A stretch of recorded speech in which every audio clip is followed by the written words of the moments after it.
Oh my gosh. No, I can't. What's wrong, bro? I can't hit my open shots. I have a 93-point rating, and the only animations I get are from the sniper bags. Sniper! I haven't hit a green light in weeks. I can't. Shut up. Shut your ass up! God damn it! No one cares if you can't shoot. What you need to do is put that energy into getting some money, or at least some females. When is the last time you talked to a girl that liked you? And I'm not talking about that little hoe that put you in the friend zone.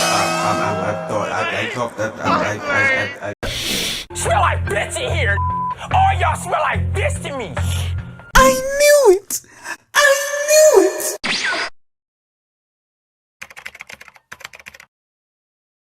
Hey, what's good, YouTube? Are you guys doing well? I know you clicked on this video because you're tired of missing wide open shots and not getting those wag. Yeah, wag. You know, like Cardi B's song WAP? Yeah, wet ass green. Yes, sir. Shut your lame ass up, nigga. Don't worry, I got you. Just hit that like button, subscribe, post notifications on, and comment down below what's your favorite badge on 2K history. Mine is Ankle Breaker from 2K17. That bitch was fire. Yo, Rick and Morty. Now, this video is gonna be divided into chapters, so each chapter is gonna be about what I'm talking about at that moment. I mean, obviously. Dumbass motherfucker. And the reason for this is so that after you watch this video, you can always come back to it and watch a particular section. You don't have to rewatch the entire video, although I would like that, not gonna lie. So for you guys to become the best shooters you've ever been, we have to go over the basics. What is a green light? A green light is when you shoot the ball and the timing of it lands within a specific time frame. This will be known as the green light window. Now, some jump shots have different green light windows. Like some jump shots have high green light windows, others have low green light windows. We're gonna get into that. Now, we know the objective of every shooter should be to widen the green light window as big as possible. So basically, you want the green light window to be impregnated. Yeah.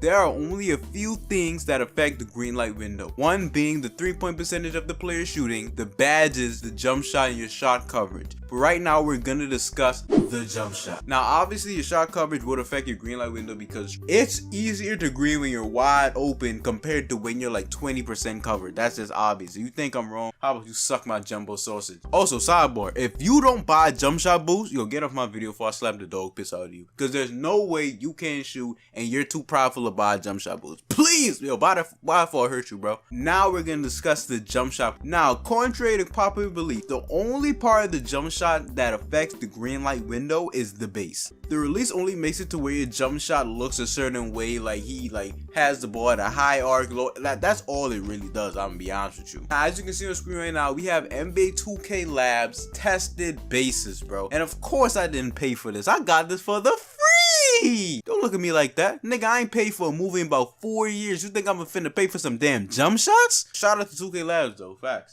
In this column, you can see that Set Shot 7 has the highest green light window within these jump shots. Now, I'm gonna be honest with you, bro. The trend I've seen is that a lot of jump shots where the base doesn't jump that high has a high green light window. In fact, I forgot where I heard it, but it was proven that Set Shot 25 has the highest green light window in the game, and that is why so many people use it, bro. But personally, for me, that's kind of too fast for me, bro. I need something a little slow in the boat. Now, with the information I've gathered from NBA 2K Labs and personal information that I know within myself, the 3 best bases in the game are D-Wade, Set Shot 25, and Base 38. Base 38 mainly being for spot-up shooters and people that like shoot off the dribble. You can use Dwayne Wade or Set Shot 25. That is personal preference. Base 98 is kind of trash, bro. Like D-Wade is just a better version of it, and the green light window is much higher. Now back to the screenshot. On the far right, you can see the GW side. That's just the green window side. You can see that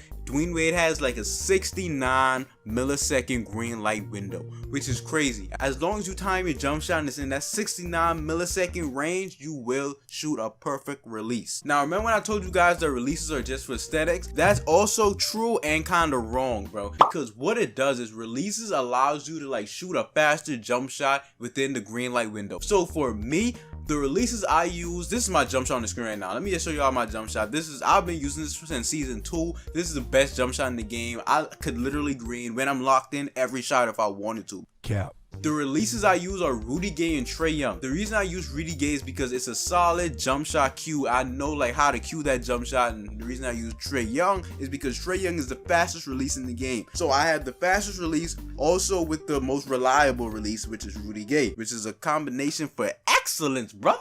Now, though I said that releases are just for aesthetic and it just changes how your jump shot looks and like how fast you release the ball and all that, releases are important so you can know your jump shot cue. The jump shot cue is essentially your player telling you like, bro, I'm ready to green. Let go of this square. Stop shooting. Let me go. So I know how to cue my jump shot because I look at my feet. I release the ball when my player is at his apex jump. So when your player shoots the ball and about to do a jump shot, he jumps off of the floor. When he's at his highest point off of the floor, that is when you want to release your jump shot. Or another way that I cue my jump shot is I release the ball, my arm is in front of my forehead about to extend out. Now honestly, you may not use my jump shot, but whatever jump shot you use, I would recommend you to go in the mic court, shoot a green light, save clip, and analyze what your player did. Like for me, it's jumping at my highest point or with my arm about to extend out. For you, your player might like do a little left cheek twerk and this time release a jump shot. I don't know, bro. You know your player better than me, obviously. That's so gay. Next, you need hotspots. So what they stopped doing is in 2K20, they stopped allowing hotspots to strictly be in the my career. So as soon as you start playing park, then you start gathering hotspots in the park. But there's a way to work around this.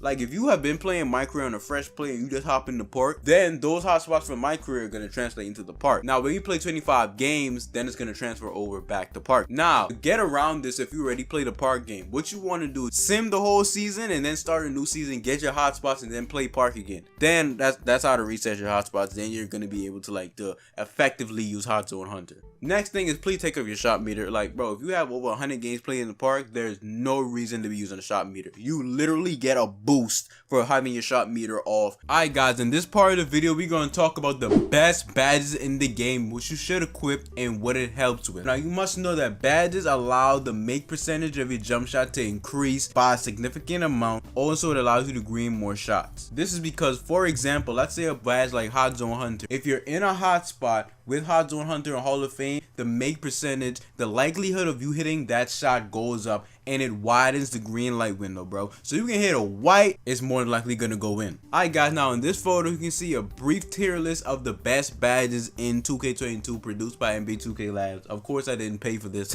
Got this off TikTok for the free. But as you can see, the S tier badges being Blinders, Mix Max Expert, Sniper, Stop and Pop, and Circus 3. I feel as though the best badges in the game are Sniper and Stop and Pop because I'm a dribbler and that's how majority of my shots come off of, bro. Me off of Stop and Pop, after I'm done dribbling, I shoot the ball. It increases my likelihood of me hitting that shot and greening it as well. Sniper just rewards good releases. So if I release the ball good, I'm either gonna hit a white or I'm gonna green the shot, because I noticed that when I hit green light, Sniper still pops up, so that proves to me that Sniper works even if you don't shoot whites. And after that, I would say the next most important badges are Hot Zone Hunter and Blinders. Blinders just allows you to shoot while people are on the side of you, which is extremely helpful. Now you can see the badges that I actively run. Mismatch Expert, what this does is if someone is at least 3 inches taller than you, you have a boost in shooting over them if they contest you a little bit. Only if I play in the 1v1 court, there's gonna be like someone that's really taller than me. Now for you guys that are like 6'5", basically the size of some nipples, Mismatch Expert is an S tier badge. You should try to have down Hall of Fame. Green Machine and Deadeye work extremely good at silver. You don't need them on nothing high. I still be shooting inside people's mitts, greening in their face, things of that nature, so I definitely don't need it on anything higher. Now for Chef, you just need that on silver. I'm actively shooting at the half court line with this on silver, so that's why I love that badge so much. Underrated badge I also use is Clutch Shooter. Bro, once it scores like 12 to 13, this badge is OP. Like you will hit like a 15% cover slightly late in somebody's face with that Clutch Shooter. Amazing badge.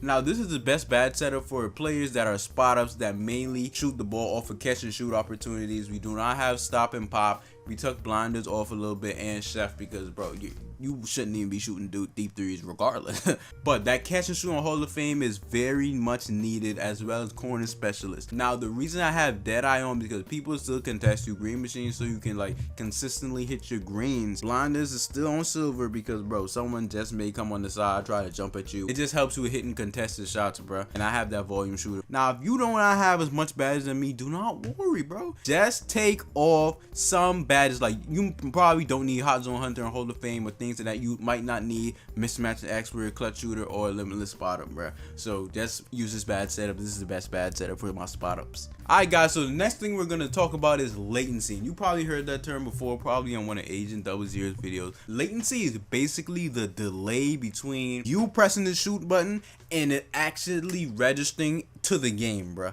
And what you have to understand is, before we talked about everything that's within your control, and latency is not really within your control, bro. Say for example, I'm from East servers, but I go to West. The reason there's actually a delay is because when I shoot the ball from wherever my house is located, it has to transfer to that 2K server in West. So you have to think about the delay from me pressing it, my internet translating that to the game, and on my monitor it already shows like a few milliseconds delay anyway. So all those delays you have to take into account. If it's feasible, try to get a 1 millisecond response time monitor. That's what I currently game on. Or you can like play 2K with your charger plugged in. And I would suggest that you guys play with a wired connection, like use your Ethernet cable from your router to your game if that's possible. Now a lot of people, like, it's not nothing really you could do, and the most I could honestly tell you is play park with the intention of practicing your jump shot, because if you try to look at a shooting cue and you have bad internet or something like that, then it wouldn't even matter because the delay is gonna like come into effect, and then you're gonna end up shooting slightly late. My next tip would be to practice at least 100 shots in the park so you can see how your player shoots. You want to see the motions and how he shoots, and as I told you guys before, save clip of you greening the shot and see what your player does, what specific things that he does when he's about to release a jump shot and it's going to be green. If you have bad internet, like you deal with a lot of latency, then you would have to play more park games to get adjusted to your jump shot, because in my court it's not really much of a delay, but in park there's a natural delay anyway. So you're gonna have to play more park games to get adjusted to your jump shot, which is gonna be kind of hard because you don't want to sell people out, but it is what it is. You can't do nothing about it. But that's the video, guys. I answered the reason to why you're missing wide open jump shots, you're not greening. You have to come back to this video to freshen up on some knowledge and to become a better shooter. Just hit that like button, subscribe, post notifications on if you haven't already. If you have any questions, drop it down in the comment section below. And 30K.